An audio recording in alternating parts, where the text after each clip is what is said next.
we're looking at local partners, DMCs, PCOs, and of course tourist boards. What are the most important things you're looking for when you choose them, and what do you use them for the most? I still think that, a DMC or a business bureau is a great resource because they can actually open your eyes to different places and locations and recommend it and also guide you when you're there.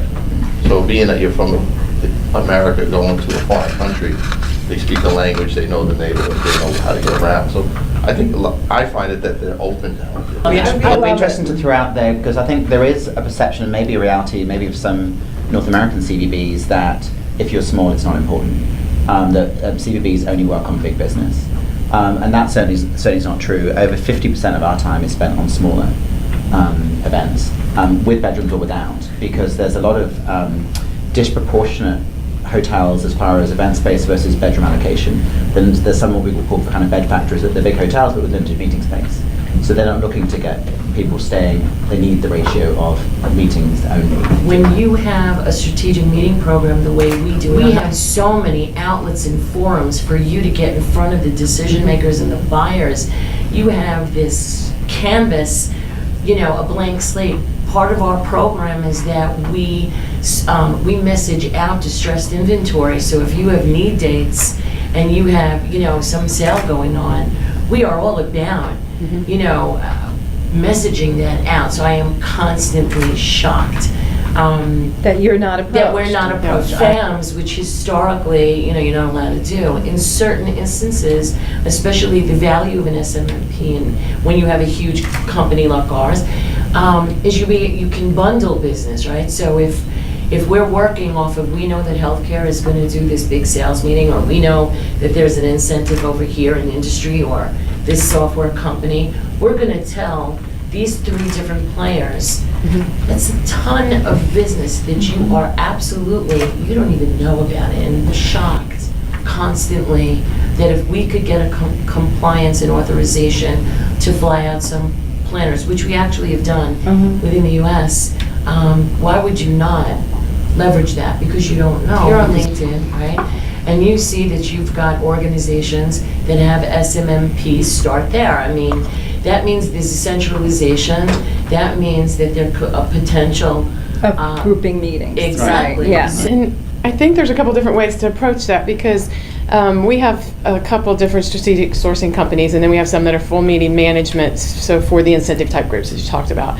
So our expectation is that they're working with them, but I don't know that they are. So to Bobby's point, we work so strongly with global hotel partners, and we're with them weekly, quarterly. We have annual business meetings and everything. So if I had to go to, not to pick on you again, Chris, but if I had to go to and said, for everything that's going into London, tie Chris on it, copy Chris. Because we have 8 sourcing meeting management companies globally, and all 8 of them are told to use our point of contact for the hoteliers, and it could be the same thing. This is our point of contact for these cities.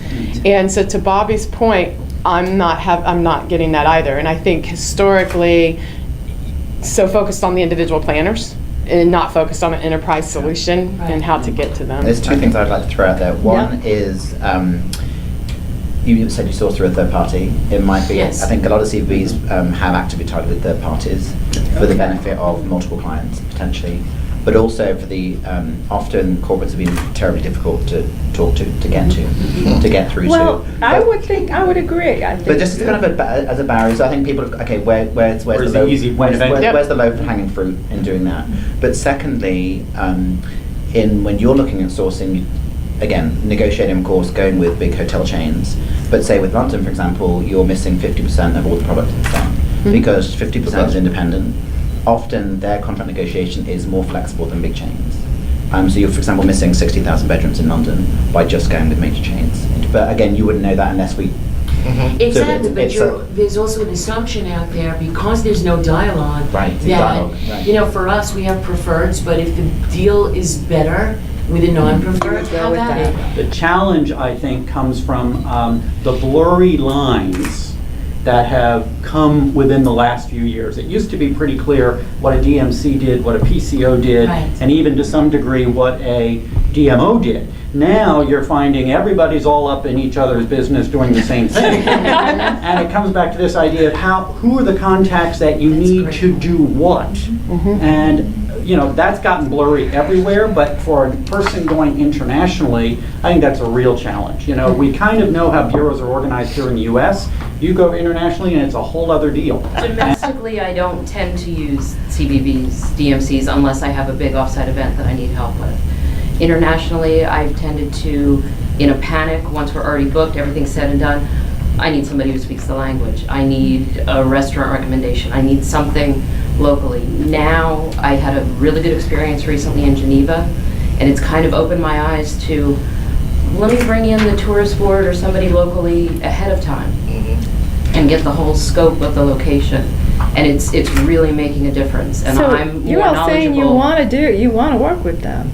I do. Yeah. I don't do Oh, my own absolutely. sourcing, so I can't say, find me a hotel, but, throw me a list of hotels, and it's made a huge difference that I can now go to the sourcing team and say, What about let's this? look at this one, and let's look at this one, and let's. We're not so interested in who you book. Mhm. For us, success is if you come to South Africa. So you'll get unbiased advice. For instance, if someone calls me and I can listen to what the requirements of the program are, the budget, what you're interested in, the profile of the group, then it doesn't matter to me which hotel you're booking. I want to give you the selection that best meets what you need so that you come to South Africa. So I think that's where we're very helpful, because we're not going to be pushing one venue over another. We're going to be trying to give you the best match.